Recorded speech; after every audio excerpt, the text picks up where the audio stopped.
Okay, so we're starting here in the Fadefields. We got the Shut Eye Keep right there. There's where it's located. This is a very fresh character, so I have nothing really unlocked. So it's going to be up there. It's kind of where you're going to end up being at. But in order to get there, you're going to have to access this elevator that is over here. Now, there will be a bunch of order enemies in this area. And there's actually more at the top of this elevator. But you don't have to kill them. You don't have to kill any of the enemies around the safe houses or the silos for that matter. All you got to really do is get the data pad in order to actually complete your basically all the fast travel stuff in this game. So you're going to hit the lever. You're going to come up. Now's a good time to say that ignore the connected thing on the right. I forgot to take off my stream overlay stuff. And it did connect there. You can see. So you get up here. You're going to hang a right. I think right here, I actually bring out the Echo 4, and you can kind of see the vending machines there in the distance. Yeah, there they are to the left there. But you're gonna have to keep going through this little gateway. You kind of just follow the path through the doorways, and the order enemies will be right up here. You don't have to kill them if you don't want to. It's completely up to you, completely optional if you wanted to kill these guys. But you come through this gate over here, you're going to hang a left. Now, this is kind of like the main area of the safe house. This is where your vending machines are. This is where your contracts are. Highly recommend doing the contracts to leveling up, by the way. But you're going to look up. You're going to see two grappling spots. You want to take the one on the left. You're going to want to do it a lot better than I just did it there. But basically, the data pad is right up there. Once we get up there, you're going to see it. There it is. It's highlighted in green. Echo will highlight it green if you can't find it. Also, this little blue diamond compass thing will show up both on the compass and on your, I guess, main vision. I'm not sure what that would be called. And then the control command center is just right down below. You basically just jump down and there you are. You're right there. Hold X or whatever the button is on PC or Xbox. It is capture it, and there you go. You got your very first safe house that's not story related. I believe there's some that are actually story related that you get no matter what. So going to the second one here, the Someday Rise. Now this is kind of a weird one on top of a cliff. You got kind of a cool little view site here. Now there is a little like bandit little area through that gate. You can kind of see, not really a gate, but those two little rock formations develop a path. But you go up these stairs, and it's kind of just an easy route, really. Go up the stairs, jump up here, climb this wall. You do have to glide over eventually right here. But, you know, in this game, I really like the movement in this game. You kind of glide and kind of dash easy. It's nice and simple. There is some manglers up here. I think I've already killed them before I got up here, grapple up here.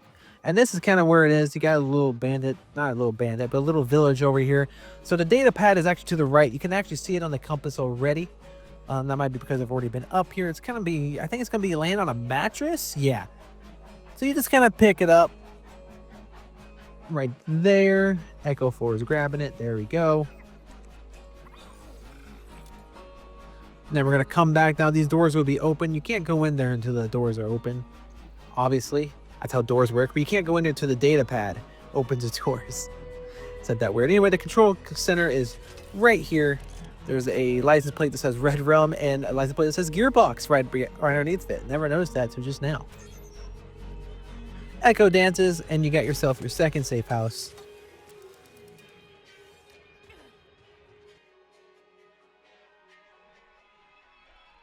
The last safe house is right here. Wyclif's Reprieve. Probably didn't say that right. Now this one's kind of annoying. So that is the actual safe house up there, and there is an elevator down here that you cannot take. And I'm not sure if this is the best way to actually do this one. If there is a better way, let me know. Regardless, you kind of jump up here, kind of jump over here, and there it is. There's a data pad. You're gonna grab the data pad. And now if you look up, there is a little like where we're broke, it looks like. So I was thinking maybe you can go up there and kind of come down, but you can't go back up there in an easy way, at least not one that I've found. If you've come over here, the elevator is, it's still locked. So you're going to have to drive all the way around to get up there, and it's not fun. Anyway, you kind of just drive back up here, back up to where we were. There is a Ritz bubble. I didn't notice that until just now. I think I got it later, but I don't remember. And you kind of just come through the door, and it's right in front of us. Boom, just kind of the main area, the contracts, the vending machine. There it is to the left, actually. I don't know why I said right in front of us. I need to capture it. And then here's your last safe house in the Fadefields. Boom, thanks, Echo. Okay, the Fadefields Silo. So the very first one here, the stock room, you're probably going to run into this just by playing the main story. I'm pretty sure you literally have to come right by it in one of the main missions. I could be wrong, but I remember specifically seeing this and completely ignoring it the very first time I played it. Anyway, it's right up there. I already looked at it here in a minute. Now we're going to kind of go around here. It's a pretty simple one to get to. All these silos are pretty easy to get to. They're all easier than the safe rooms, and the safe rooms aren't really that hard. They're basically like safe rooms, except they unlock a little, like, I guess a silo jumping pad thing, and you don't have to get the data pad. So we can come up and around, and there is a thing to capture it. So what's cool about these silos that they actually unlock the vault key fragment scanner. So it'll kind of show you on the map where the vault keys are. There we go, silo, the stockroom complete. I'm going to look at the vending machine. So we're going to take a look here. There is the actual silo. It kind of spits out that thing. It's honestly, I want more of these so you can just navigate the area better, because Fadefields isn't too bad, but the other two regions are just really bad to navigate, in my opinion. I'm not here to complain about the game, yo. So anyway, we got the kit hole right here. This is the next silo. This one's probably even easier than the last one. You kind of just literally just drive right up to it and you got it. You just kind of come around, literally just follow the path. Once again, there is a little bridge here, but there's almost always enemies around these things. You don't have to kill them. You can just completely ignore them. I guess I did not ignore this guy. Well, that was kind of cool. Not gonna lie to you. This is back.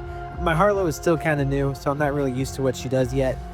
And obviously you can tell I'm still level 30. Anyway, capture's right here. You capture it. We're gonna look out here to the silo when it actually makes it.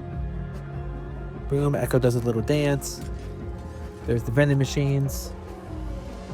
And then the silo is right there. I believe this is the one that was shown in a demo before the game came out. But I also remember rain in that demo, and there's no rain in the game. I'm, again, not here to complain. You can kind of see in the map the circles with the vault key before I zoomed in there. Okay, for this last one right here, we have the Deep 7 Order Silo. So this one is obviously going to be protected by the Order. I'm here on the main road. There it is. This one's a little different than the other ones, where the other ones you kind of just walk right up to it. This one you kind of have to go down and under. So I go underneath that little rock formation thing and go through here, go through another rock formation. Actually, didn't even notice that. Go across the bridge. So now you kind of have to climb up a little bit. So you grapple up here. I actually get back on my vehicle here. Boom. Just go a little bit quicker, you know? And so there's going to be a wall that you're going to have to climb to your right there. Climb up there. Now this is where the Order is actually going to be. And I think I've said this a lot. Probably going to say this a lot while more and more I do these little guide things. But you do not have to kill these guys. You can if you want. It's completely up to you. Boom. Anyway, you can just continue on. You can keep on your vehicle. So completely ignore everything around you.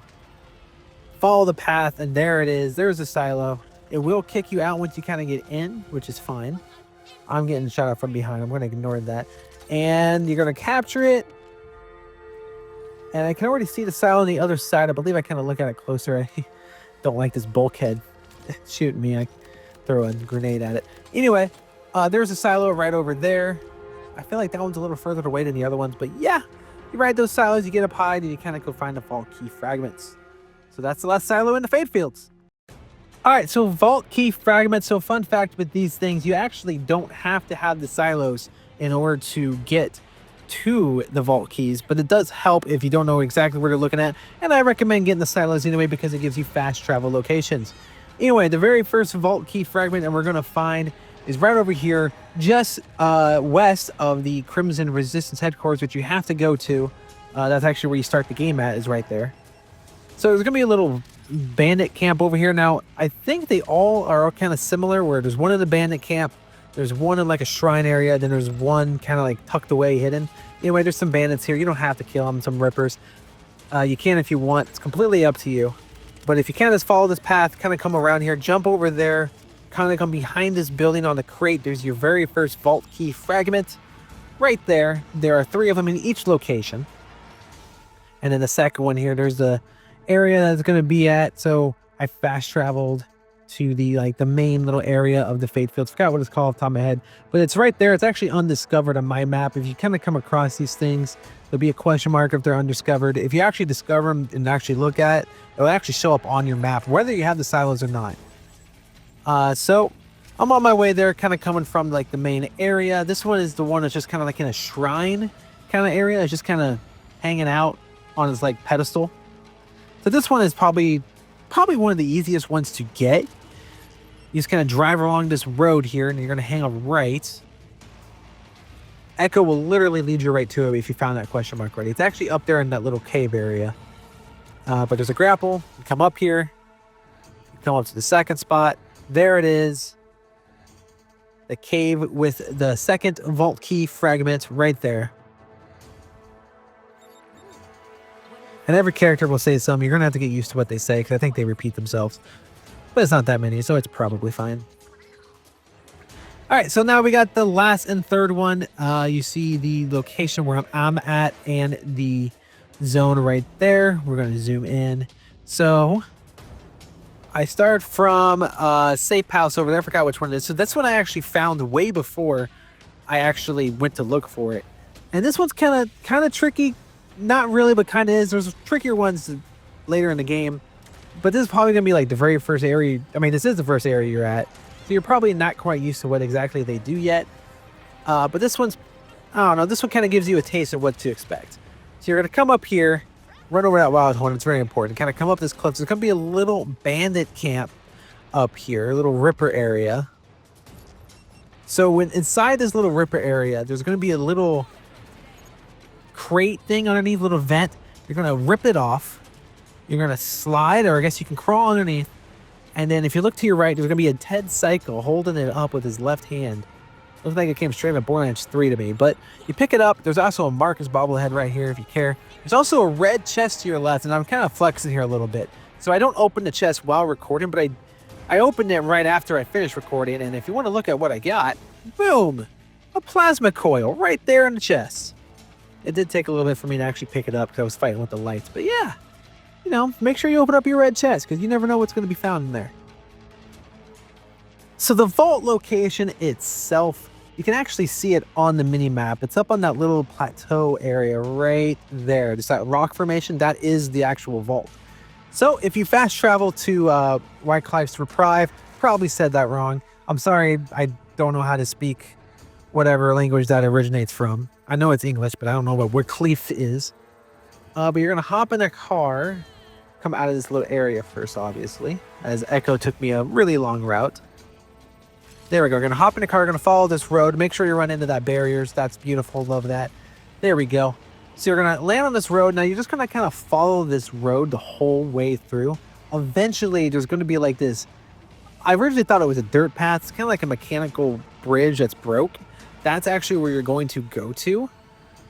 So you're going to think, oh, turn left here. That's not where you turn left. That's not. Ignore the green area. It's not this little ripper camp. It's this little dirt path mechanical bridge right here. So you're going to come up here. You're going to jump over. You're going to hop off, hang a left. And you can kind of see it there in the distance. Kind of just keep climbing up. You can kind of climb up this little rock formation for a little shortcut. And it's right there. This is the vault. I think I actually put the marker right on top of the key. I did. How about that? There it is. You can see part of the vault's already made. Once you get closer, it would actually build the vault, and you have a place to put the key in. Here it comes. Arch of Inceptus, Arc of Inceptus, whatever. Insert the key fragments, and then you're going to go through the very first vault monster, if you choose this to be your first vault monster. I believe this should be your first vault monster, as this is the first location in the game. The vault's going to construct in front of you, and so every vault is pretty much the same. They're all pretty similar to one another. You get the 3 keys, you put them in. So this one's just kind of more out in the open. Carcadia Burns is also in the open, and Terminal Range is kind of hidden away. Anyway, you're going to go through. It's going to load up a new area.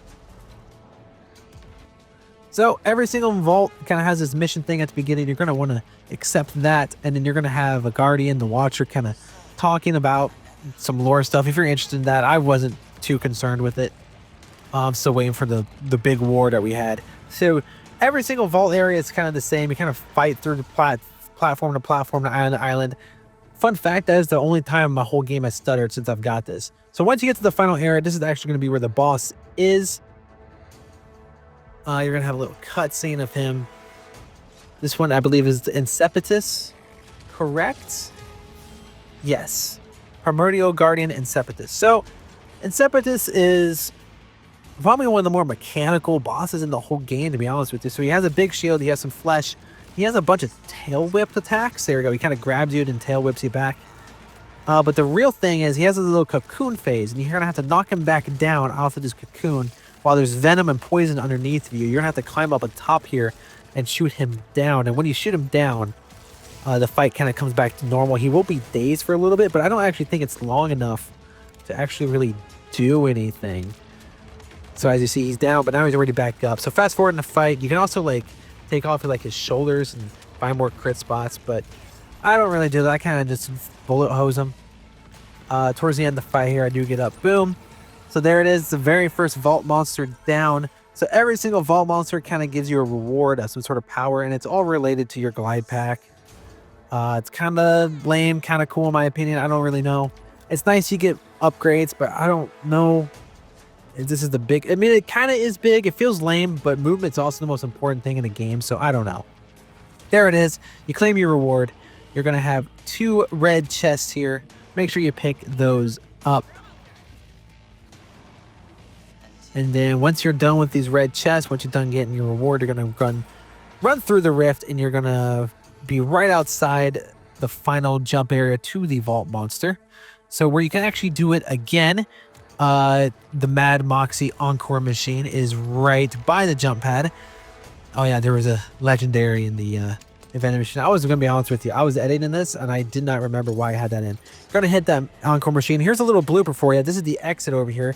Don't know why I went this way, but it's even more embarrassing. It's not that I went that way, but that I fell off the big giant rock platform. So that was kind of embarrassing. So for his actual drops, I believe every single vault monster has a chance to drop a class mod. I have him up on the screen right here. He also has a chance to drop the Raven Fire, which I think I actually got to drop during this. He also drops an extra medium energy shield, and he also drops a Ombre Husky Friend. This Husky Friend, sorry. Which is like a turret gun, turret Theodore gun. I'm gonna be honest, I don't know any of these things that well. Maybe the class mods are good. I don't really haven't dove too deep inside the weapons yet. So I'm still kind of making my build. I have a Rafa, which is pretty good, but yeah, that is the Vault of Inceptus and the Fadefields Vault done.